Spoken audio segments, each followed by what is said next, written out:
Today, I wanted to share some stories from our community so that you could know that you are not alone. You are not failing as a parent, and your kid is not broken. I want you to know that you are exactly the parent that your child needs. When I first started on my parenting journey, I felt so alone. I couldn't figure out why I was the only parent who didn't understand her kid, who couldn't get her kid to listen, who was having trouble in school with her kid. And I felt like I must be doing something wrong or something must be wrong with my kid. When I first started online, my number one goal was really selfish. I just wanted to know that I wasn't alone. And my main hope was to find one other mom, one other parent that was going through similar struggles that I was, because I didn't want to feel so isolated. And what I found wasn't one other person. It was millions of other parents just like me, struggling to get through their day, struggling to get their kid to do their homework, struggling to understand themselves and their kids. Over the last 10 years, I've worked online with hundreds of thousands of parents around the world. And the question I still get so often from parents is, but what if I'm an anomaly? What if something really is wrong with what I'm doing? And what if my kid is somehow outside of the norm and we've lost hope? And today, I wanted to share some stories from our community so that you could know that you are not alone. You are not failing as a parent, and your kid is not broken. It doesn't matter how bad things are right now. It doesn't matter if you feel completely lost in overwhelm or if you've tried all the things in all the parenting books. I want you to know that you are exactly the parent that your child needs. And you can only hear that from me so many times. So I'm going to actually pass it over to a couple of amazing parents from our Calm the Chaos community who have implemented the Calm the Chaos framework and roadmap in their own lives to be able to go from survival mode to thriving as a family. So sit back, enjoy, and I hope you hear at least one thing that resonates with what you're currently going through. I'm Jen and I come from Scotland. I have two amazing super kids aged 11 and 6. And my 11-year-old is part-time at school. My 6-year-old is home educated fully. And my husband and I both work from home. We have to have like a pretty flexible schedule for what we do. And I've made a plan for electronics based on that, considering that my 6-year-old is fully home educated and it's her that I'm really focusing on. The electronics is kind of my current chaos causer with her. A little bit of background, both my girls are autistic and have sensory processing disorder. And my youngest, my 6-year-old, who I'm going to be talking about today, has got another like an eating disorder that is kind of linked to autism. It's called ARFID. Not that many people have probably heard of that. It's avoidant restrictive food intake disorder, and that'll be important to my plan that I explain later, because electronics actually really helps with that and managing her anxiety. I've been in the CTC world for a couple of years now, and from that I've managed to solve two massive chaos causes that we were having. Initially, I joined for my SK11, who was 9 at the time. She was having multiple daily meltdowns. If I could kind of like set the scene for you, she grew up having to witness her big sister having really terrible meltdowns all the time. I was on my own for a lot of it with the girls because my husband works away from home a lot. So I felt really under pressure kind of on my own, having to deal with these really awful meltdowns from my 11-year-old. And I would have to keep my little one safe because she was also a toddler at this point. Often I would have to get her either in a corner of the room or beside me just outside the room, and I would give her a tablet or my phone to kind of keep her occupied and to keep her safe and from not coming in and out of the room while I was trying to deal with her big sister. For me, where all this guilt started, because I felt like I was just always shoving a phone or a tablet in her face, and she was just this little toddler who, we had so much energy and just wanted to play. And often my days just weren't going to go like that because I was putting out a lot of fires, with her big sister, and I didn't really have a choice and I had no one else there to help me. The U piece is always focusing on your own thoughts around the struggle. And like I say, it'd be very easy for me to just sit and feel guilty about what has happened and lead up to my 6-year-old having all this use of electronics. But like, nothing's going to change overnight. It's a very stepwise process. And if I can just keep myself calm and think about the positives as well, like if I can see electronics as an opportunity rather than a problem, then I'm going to have more success moving forward. Swapping that guilt to I'm doing the best I can. I think if people walk away with just that one thought swap, that can be incredibly powerful. You've started now to remain calm. And that's what kind of happened with this. As you started to focus on the positives, you started to focus on I'm doing the best I can and removing that guilt. Did that change your ability to interact differently, or your ability to respond differently to your daughter? If you're calm yourself, then your kids always feed off of your energy. So, if they feel less tension from you, and then you can approach them in a less stressed way to ask them to come off electronics and things. And of course that helps, because if you go in, shouting and flying off the handle, then you're going to raise their fight or flight response as well. And then you're going to add more fuel to the fire. So you really need to be calm yourself to get the best outcome. Yeah. So once you were calm, now what was the next thing that you really worked on? Like thinking about using electronics as a tool and the opportunities it gives us. So my family, we can connect so well using electronics and having lots of fun. So, everyone likes playing like Mario Kart and like the Mario board games and like Just Dance as well. Obviously, we use Zoom and things to speak to family and friends who are far away. Movie nights, we can snuggle up on the sofa together. Oh, another thing that actually I really love, this is a great positive electronics use I have found, is Headspace, an app that it really helps at bedtime. There's so many positives that you can use electronics, so that they're not just playing themselves on the games, like how you can be involved with them.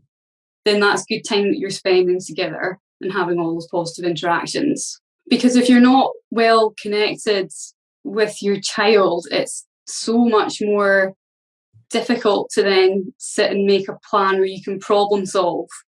Your kid has to feel really comfortable and safe with you and know that they can talk to you about anything and be heard, and we can all listen to each other. And if you're not connected, if you feel like you've just had days and days of just arguing or pulling electronics off of them, they're not going to be in the right mindset or the right place to sit down with you and have that chat or that huddle of, well, hey, we need to think about an electronics plan. The understand piece is so important.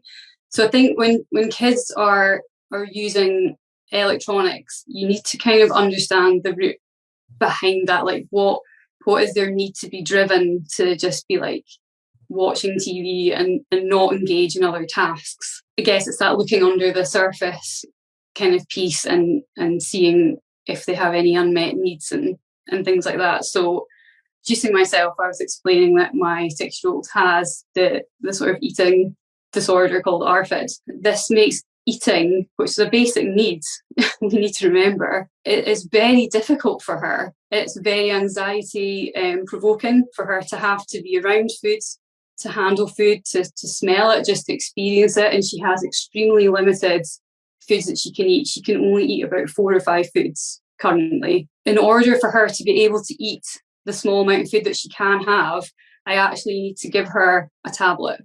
And the psychologist that was involved in diagnosing her said that that's like a requirement for children with this eating disorder, because when they have the tablet in front of them, their anxious brain is completely switched off. It allows them to escape from that sensory overwhelm. The other thing about having SPD is that, her brain is taking in so much information all the time from her environment. She gets overwhelmed very easily with everyday situations, and she needs a release from that and an escape from that. So I can see, like, when she is just so exhausted, like she's done, if she just has some time in front of a TV to relax, that helps her really settle back down and regulate, and then she's able to move on to the next thing that we might want to do together, which could be learning, using an app. Her experience from being in school for the time she was there, it really, really knocked her self-esteem because she didn't cope in the classroom environment. And, things like holding a pencil were really, really difficult because she's hypermobile. And, other kids would make fun of her writing and stuff like that. So she really was miserable. So now that she's at home, she still remembers all that kind of trauma of feeling so bad about herself.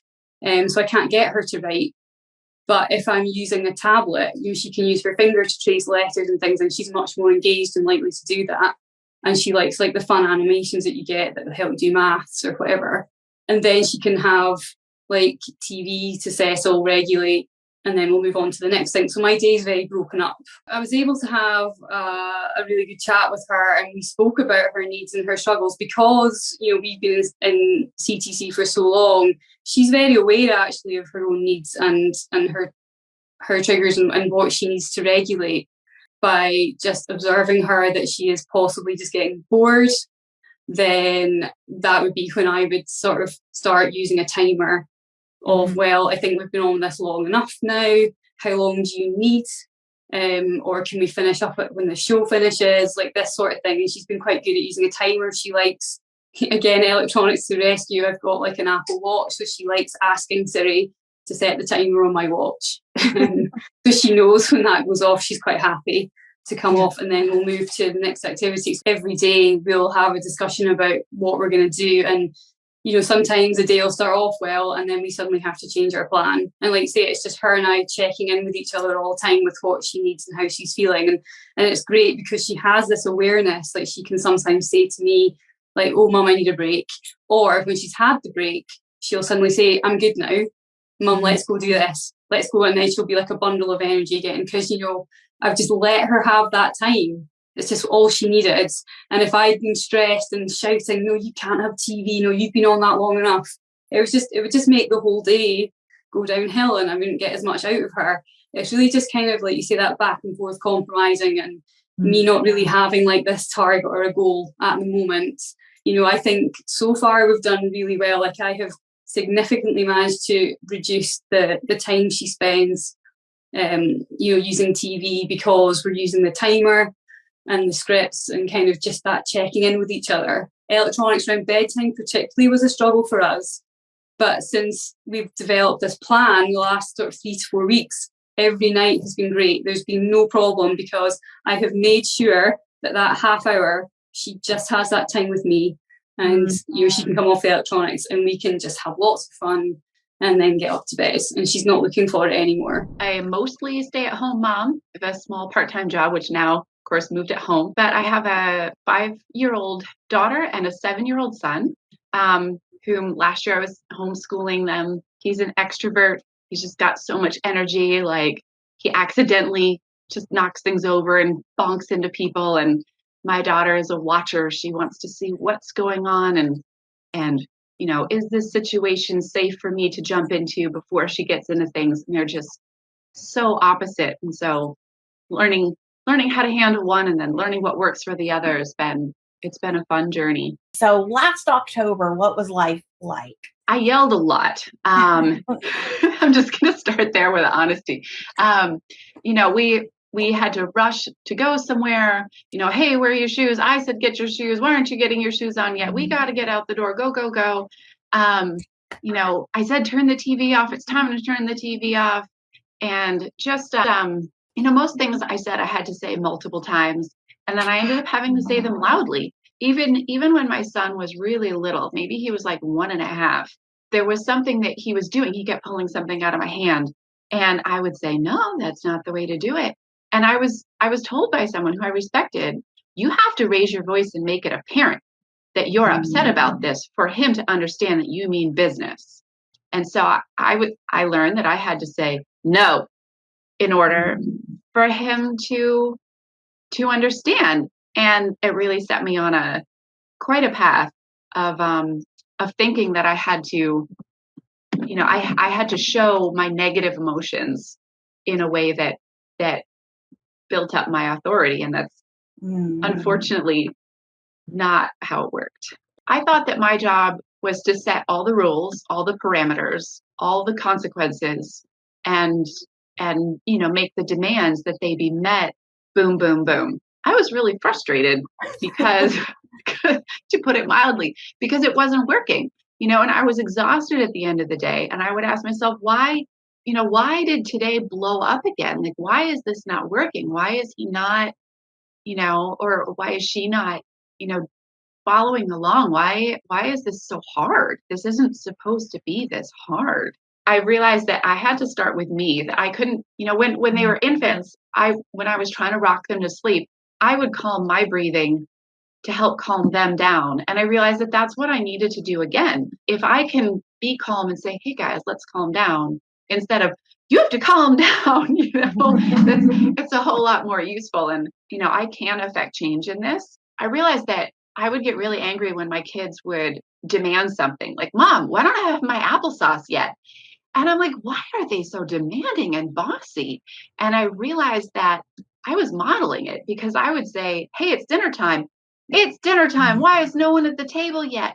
And they were expressing their needs in the way that they saw them being modeled. It really hit me. I was quite ashamed that, like, they're only doing what they've learned. And so if I can teach them negative habits, I can also teach them good habits. So working with stop, breathe, anchor, and realizing that, the mistakes that I've made, the mistakes that I will continue to make, don't change who I am. I can calm down. I can hear my kids say hurtful things, and I can keep modeling better behavior. When my kids would get upset, instead of, why are you acting like that? Or how dare you say that? I would come closer to them. I would just sit down sometimes so that I was shorter than them, and just breathe for a sec. Just wait. Give them a chance to calm down, instead of feeling they need to defend themselves again against, whatever mommy's going to tell them. And sometimes just that wait would be enough.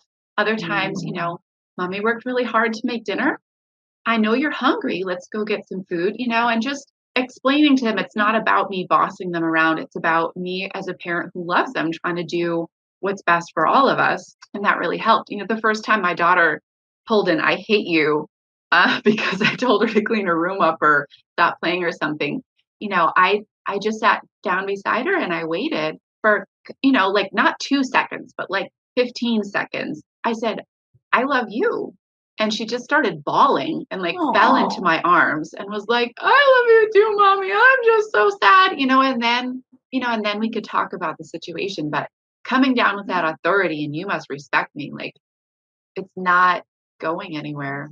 One day after a blow up, I just kind of sat with both of them. I sat cross-legged. I put one on either knee so I could hold them both. We just rocked for a little bit. And then I said, is this fun?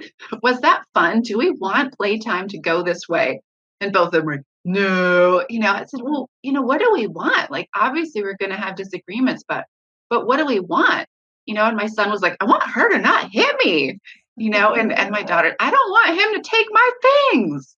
And so I said, well, let's find a way to just pause a sec so that we can talk about it. And Mommy's totally welcome. I'd love to come help you with it, but what are we going to do? How are we going to get to that point from, oh no, he just took it out of my hand, to talking about it? And so we doodled it out, and I said, well, what should we do next? And we drew another picture, and my kids customized my drawings, and they helped me get the tape, and we put it up on the wall by their Legos.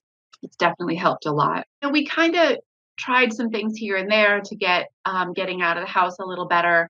And things got a little calmer, but I was really just kind of winging it. I would go to my daughter, hey, let's get your shoes on, and I was kind of piecemeal attacking it. But when we got back to all right, school's starting up. We're not homeschooling this year. You guys are going to be in the building. It's going to be both of you getting out of the house.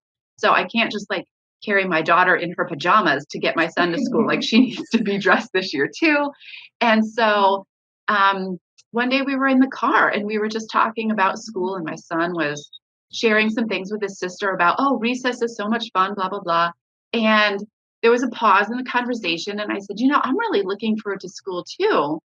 And then I kind of went into the, but I know that sometimes we yell a lot when we get out of the house, and mommy's no fun when she's yelling, is she? No. Would we rather be walking to school when we're both calm and happy? Yeah. How do you think we can do that? And I just kind of dropped it there. And, my son said, we have to start a lot earlier, like a lot earlier. And I talked with my daughter at another separate time. I told my son, of course, that was a great idea. We'll definitely do that.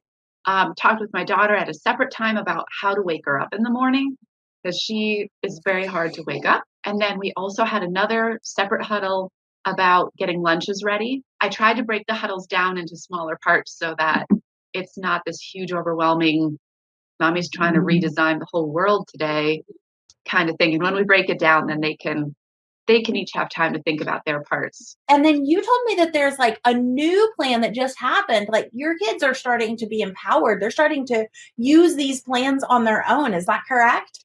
Yeah, it was so much fun. My son, I think it was last week, my husband and I were trying to have a discussion, and again, we were like, hey, grown-ups are talking. You have to respect that. And then we're, okay, you have to wait a minute. We're almost done. And so trying to, shift that, like I'm not more of a human than they are because they're kids and I'm a grown-up, so we've kind of been trying to make sure that we're a little more manageable, with them on that. But my son said the other day, Mom, what if we took your hand and we squeezed it to let you know that we really want to tell you something?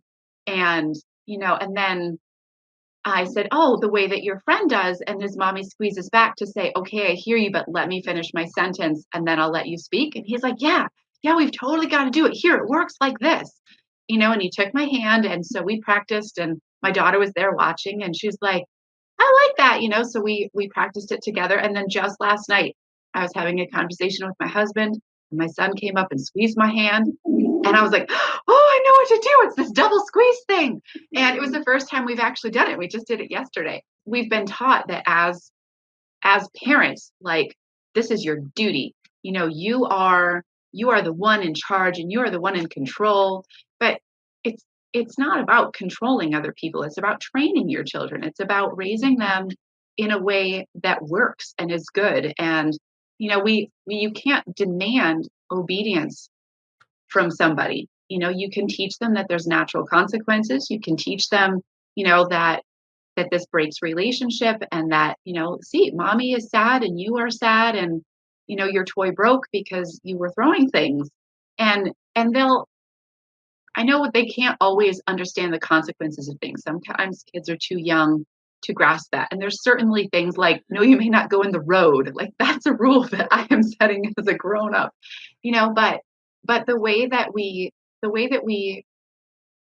collaborate with them, and the way that we show them that we're a team and that they're valued, and that, the reason we're setting rules together is because we love you and we want to take care of you. And that this isn't about me being the boss. This is about all of us working together, because all of us are important. It's a lot calmer. There are a lot more snuggles, honestly. My kids want me to do things with them a lot more. But also, when it's time for an activity to end, I can give them a heads up. Hey, let's wind things down. And there's a lot more, if one sibling is more ready, hey, mom said we're done with this now, in a calm voice, and, oh, all right, mom, we're done. Instead of yelling, and I can go to them and talk with them, and it's a whole lot calmer. I'm Angela, and I'm married to my husband. We've been married for going on 15 years. We've got 2 children. They are 5 and 3. The oldest is medically fragile, and the youngest is wild and likely autistic. But they're awesome. and they keep us very busy and on our toes. My background's actually in construction and drafting and engineering and formwork design, but I got hurt a few years back. I think it's actually been almost 20 years now. Wow. But Wow. it made it to the point where I can't do that kind of work anymore, and so I had to adjust fire. Backtrack a year ago. Tell me about Angela and your husband a year ago, and like where you were in life a year ago. I was a walking self-destruct button a year ago. Everything, we were so stressed out all the time. Everything around us was just pure chaos all the time. My kids were like wild, crazy, out of control.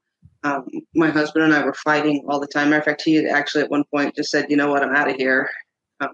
He only stayed gone for 2 days, but there was a lot of work to do to start rebuilding from that point, because I value security quite a bit, and there was no security after that, and so there was a lot of work to be done, and we found Calm the Chaos, and he was actually working way out of town, and he was staying out of town. It was that or don't work through COVID, and so I was going through the 7-day, and I was started trying out some of the stuff, and he was Zooming with us or FaceTiming with us for story time one evening, and the kids were just going absolutely ballistic. And normally I would have just lost it and screamed and yelled at my kids, and there could have been spankings involved depending, and it was a bad situation, and it was so high stress and so toxic. Well, I didn't yell at them. I tried my stop, breathe, and anchor, and I was able to maintain some calm. And he was so shocked from the other side of the phone that he allowed me to do the 90-day Calm the Chaos program. And from there, our whole family is just in a completely different place. My son is still 3 years old. Nothing's going to change that. My daughter still thinks she's 16. But we're so much closer. There's so much more bonding, and there's so much more calmness, and we're able to talk with each other and explain things to each other and try and work through things. And it's just a greatly, greatly different situation now than it was a year ago. Mm-hmm. I mean, it's like that mirror in Harry Potter. And so we did this challenge in our membership, and it was the Find Your Spark Challenge. And what were your initial thoughts when we first came out with this challenge? And I really wasn't happy once we got into it, because, there was some deep digging going on there. But it would actually end up being incredibly awesome and incredibly helpful. And it was a really good thing. I'm glad I did it. When you first started, you didn't think it was for you. You didn't want to try it, but like, why? What was going through your head? So honestly, I just didn't think I had anything to offer. I don't have time. I have 2 special needs kids. My husband has severe health problems. I take care of my parents, so time is a huge factor. And, when I look at my skills, when I had looked at what I'm good at, most of it I can't physically do anymore. The things I really enjoyed, I can't physically do anymore. And so, I just kind of let the rut that I've let my life get into, I let it kind of be the guiding factor there. And so I was seeing the walls of the rut and not above it. So that is a really good analogy of like only being able to see the walls of the rut. That is really cool. I can like picture that. I'm going to doodle that, by the way. Going through all the work, the interior work, the head work and everything, it occurred to me that these limits, these walls, I had placed them. And so, I had gotten to this point where it was so much self-doubt about me being able to do anything, because I lost of confidence from losing my primary skill set. And so once it occurred to me that, okay, so maybe it's not that I don't have anything going on. It's that I have built a wall around myself to where I can't get to the things that I have going on. And so it was from that point, it was like, okay, well, if that's the case, then let's dig in and see what we can find. And so just kind of went from there. And then so while I'm looking through and I'm actually trying the challenge at that point. I'm actually trying to really do the work. Carolyn had posted her post about, wanting someone to teach her how to do different repairs and whatnot. And it was like somebody hit me on the head with a brick. It was like, dude, that's your thing, Hey, maybe it was the brick from the wall. Maybe the brick from the wall was like, boop. Maybe it was. Maybe it was. But, it was just suddenly there was this option. And then my brain was immediately like, oh, dude, not only can you do this, but you can actually help other people, and you can make other people feel confident and save other people money and build other people up just by teaching them these skills that I have and I can still do. And something magical kind of happened with your husband. Can you talk a little bit about what happened? There was like a ripple effect. It wasn't just like, you found something. What happened with your husband? So my husband, he loves what he does, but he works in a very toxic environment. And he also works 2 hours away from where we live. Mm-hmm. So he gets very little time at home, and and while he enjoys his job overall, he's really unhappy. He's really stressed out and he's really exhausted. And I was sitting on the couch and I was replaying one of the sessions, and he came over and he sat down next to me, and he was playing on his phone and I was listening to you. And he put his phone down and he started listening. And then he told me, he says, I deserve better too. I deserve to be happy too. Maybe there's something else that I can do. Mm-hmm. And then he actually went and put in an application for a job that will keep him either in the nearest city, which is 30 minutes away, or he can actually do from home too. And so he applied on Friday night, and Monday morning they had contacted him for a Zoom interview.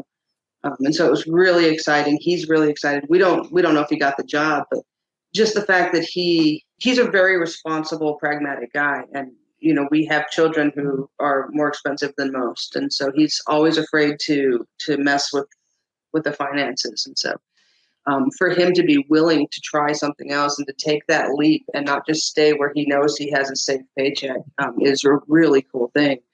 And he's actually excited, and he's kind of livening up at the possibility that he can move out of the environment that he's into. What do you think this finding your spark, like what has that opened up beyond just you and your family being closer? Like what new possibilities does this open up? We're closer, and things are going better family-wise, and things are calmer, and we're raising our kids in a manner that we actually want to raise them. And there is never anything in there where I have time for me, even to get an actual shower, it's like you got to work for it, and then you feel bad because you can hear the kids screaming at your husband, and so the idea that there could actually be something that fulfilling that I can do and still be able to do the things that I need to do, to still be able to take care of my children and to be able to take care of my husband and my parents and run the errands and do all the things. So it's freeing.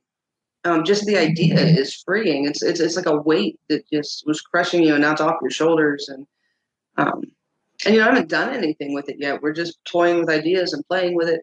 But just the fact that it's possible is so massive. It's so massive. I'm a single mom. I've got 2 boys, 9 and 11. We live in Canada, not too far from the border.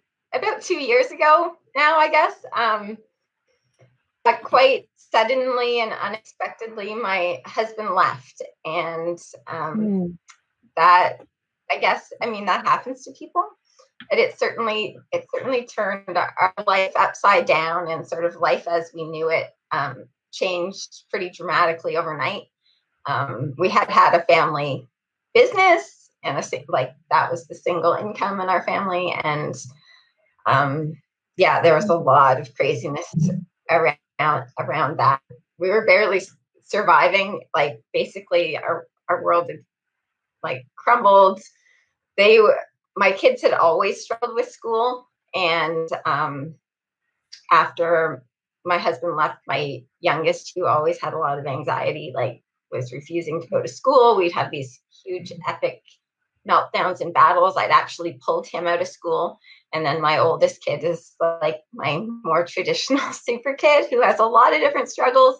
And he was not doing well, and he was not coping at school. And it had gotten to the point where I was getting calls all the time. And they kept cutting back his time there. Like he was going to school 3 mornings a week for about 2 hours.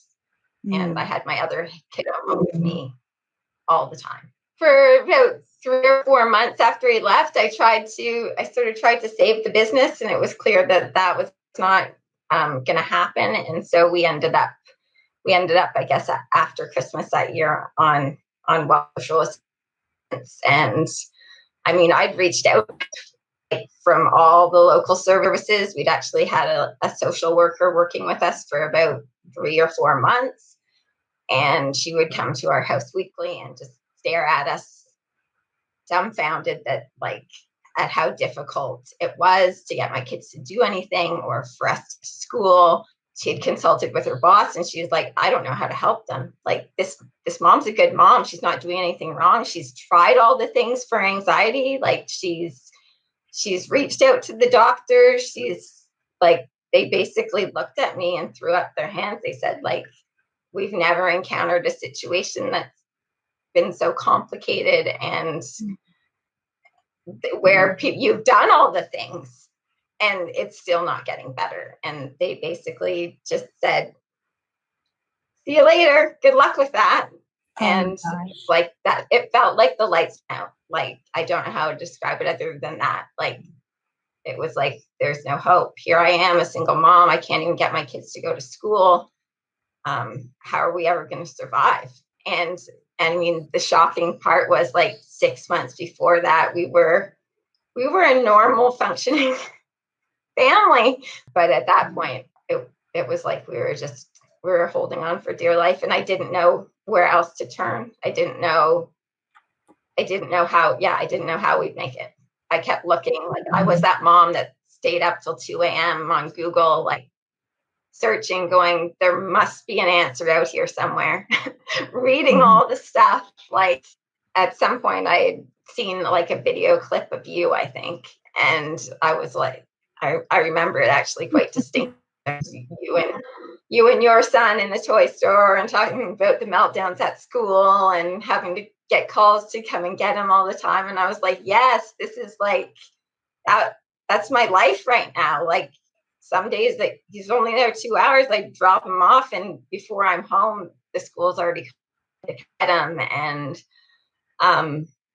so, and then watching that clip, seeing that you've made it to the other side, like, I was like, there's hope. I really think that hope part was critical for me, like seeing that there was someone else out there that had experienced what I had experienced, and that, this wasn't the end for us.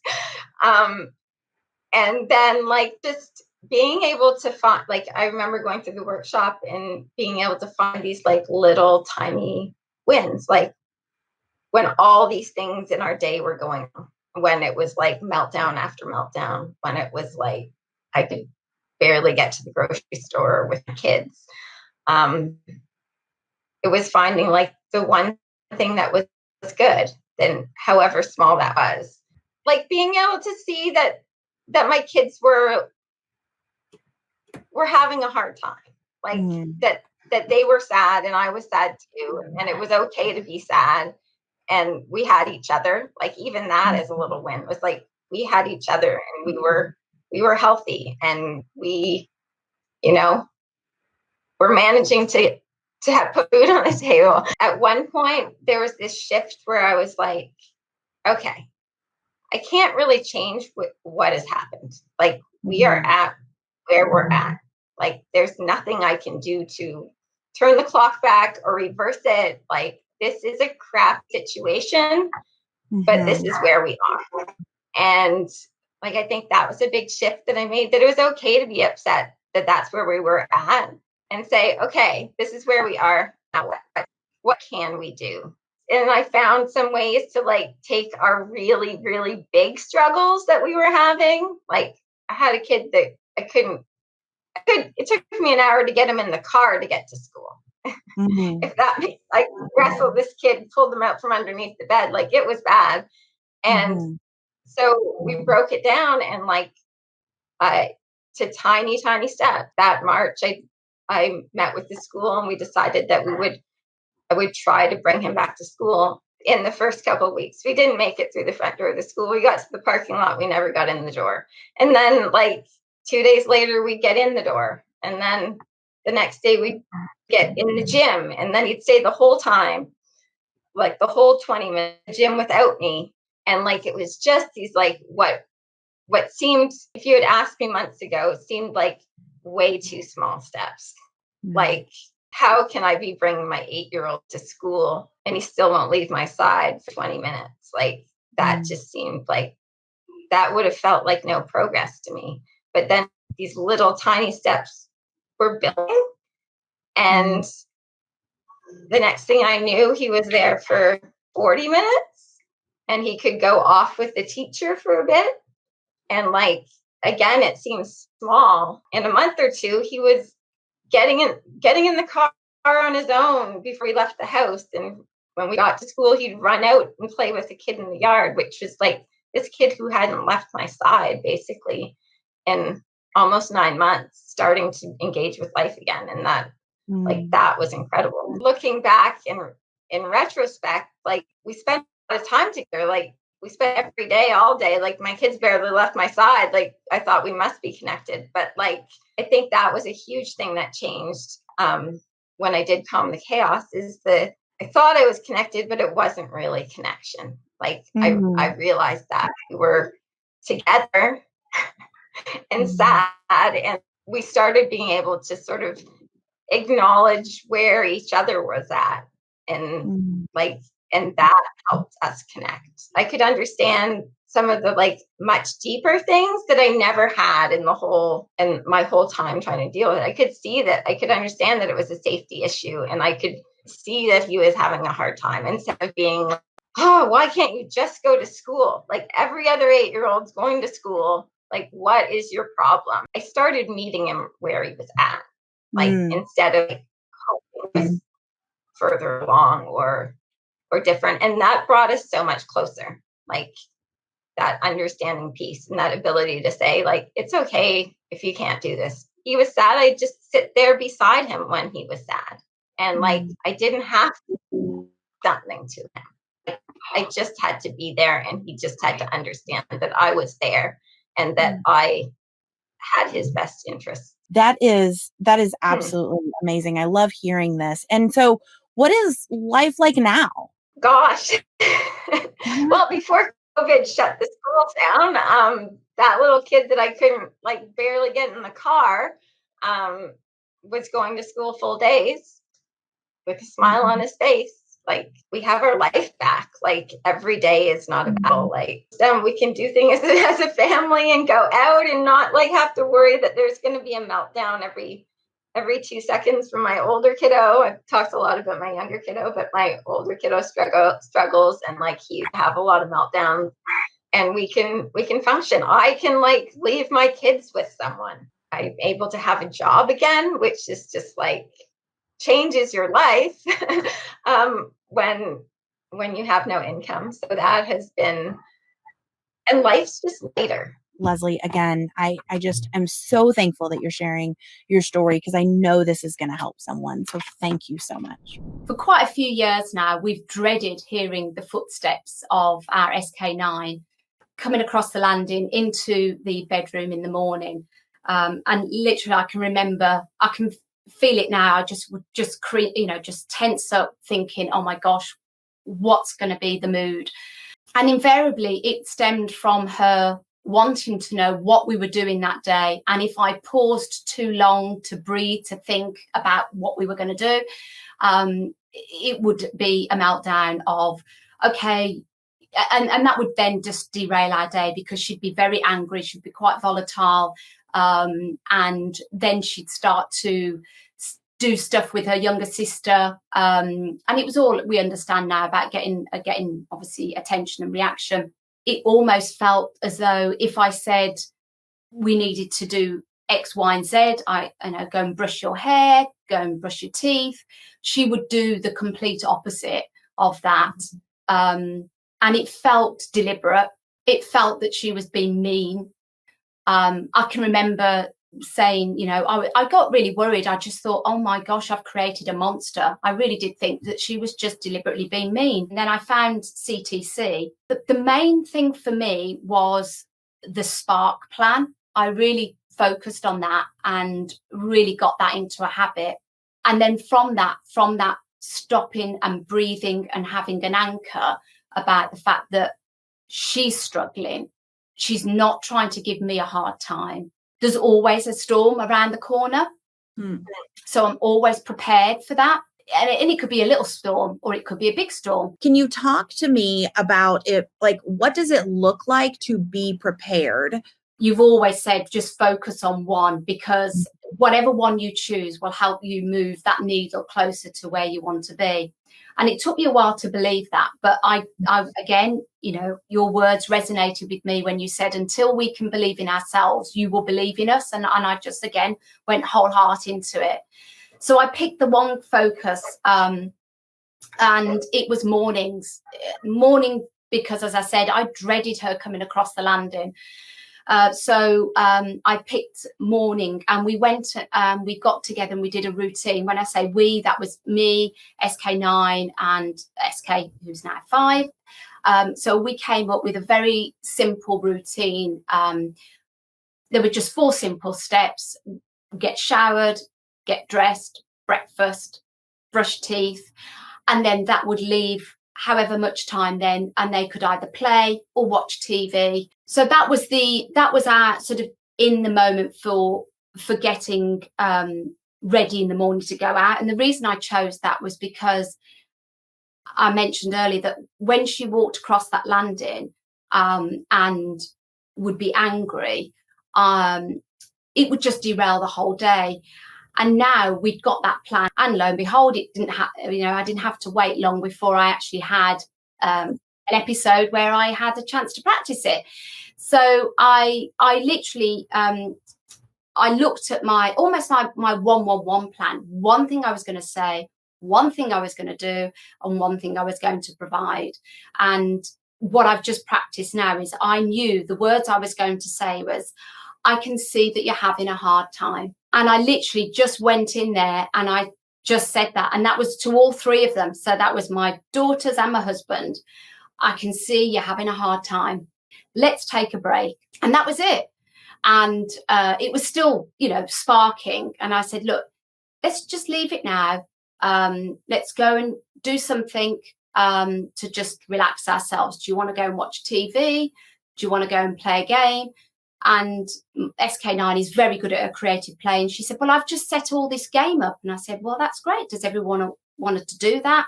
And so SK5 has, and that's where they've just gone off now. So it just diffused that situation. That's what I provided, is that sort of safety, that it's okay. I went from the room to the room where they were. And actually my SK5 was on the floor crying. So I just actually got down on the floor with her. Okay. So you moved closer and got down. Yeah. I moved closer and got down. So I got to where all of them were in the one room. And then because SK5 was upset, I got down to her level, literally onto the floor. Yeah. At that point in time, I'm just riding that storm and we're in that moment. And I could hear actually at that point, my husband was trying to skill build during that moment. He was talking about it. And I literally, at the same point, I said, look, we're all having and that's when I said, we're having a hard time. Let's just take a break and we'll discuss this when we're all a bit calmer. And we'll come up with a plan. And those were the words that I used. And so next week, when we have football, which is what caused the meltdown tonight, we're going to have a discussion about what that plan is and what it will look like. So I will do that. And I won't do that tonight. I don't think it's too raw. And I notice actually now, before I would turn around and say, this was how I used to do it at the beginning with CTC. I'd say, okay, so this is what happened last night. You did this, you did that, and you behaved that way. And I've realized that actually, if I approach it with, okay, I didn't behave how I wanted to, or maybe that didn't go as well as it could have done. What could we do better? What could I do better to support you? And I just changed the emphasis on to me. And that seemed to be a lot of a more calm platform to start from. And you said something about your daughter who you used to dread having the meltdowns. What was she doing in the other room? The last time I went in, I saw her and her daddy. So she was getting close to her daddy. She was her arms were either side of him, and she was diffusing the situation. So literally, if I reflect back, she had got closer to him. She got onto his level because he likes to be hugged and touched. So, you know, and so she was holding him and she was saying, look, daddy, we can do this, because he was the one that was up there at the moment then. So that's, now I see that, that's how I really do realize how they are modeling stuff now. And that is a real help, because that, you know, whenever I met up with friends, I would be saying, oh yeah, she's at it again, blah, blah, blah. Now I'm like, oh my word, my, you know, SK9 has got so many superpowers. She's incredibly creative with her play. She organizes things so well with her play. She is so energetic. Wish I'd got her energy, and she can just be so vibrant. She's the finder of all things lost. You know, you lose it, she can find. She doesn't even have to be there when it's lost, but she can find it. It's incredible, the powers that she's got. So now and she's such she's quite a justice warrior. Sometimes it's mainly for herself to make sure that she gets what's rightfully hers. But I can see a lot more empathy now from her. And I wouldn't have spoken about her like this, because I wouldn't have seen it, because all I could see was mean, deliberate, she lies, da-da-da. And now when I talk to people, that's what I'd say. I say she's got incredible superpowers, and I just reel them off. And I, right at the beginning, I think, yeah, you will remember this, because I think that's what I put there when I joined. I said, I've fallen out of love with my SK. And now I can actually say I have fallen well in love with her. And, you know, I'm so proud of her, and I can speak so fondly about her. And that I can see that, yes, she has struggles. School is a struggle, but I know that she is shining, and that she will continue to shine because of all these superpowers that she has. Every time I hear those stories, I have a hard time not tearing up, knowing that these parents were at the end of their rope. They had almost lost complete hope, and yet they were able to make forward progress with their family. They were able to rebuild their relationship with their kids, and they were able to rediscover themselves in the process. And it just gives me so much hope, and I hope that it has given you hope as well. Because again, the one thing I want you to know is that you are not alone. Now, because I know how powerful it can be to hear real stories from other parents in the trenches, over the next couple of weeks on the podcast, I'm actually going to be sitting down and chatting with some more parents just like you who are going through the similar situations, maybe school refusal, teenage struggles, toddler meltdowns, you name it. We're going to be digging into where these parents started, what they implemented in their lives, real action steps that you can take from their story to start implementing in your life, and where they are today. And I hope you'll join us so that you also can calm the chaos in your life.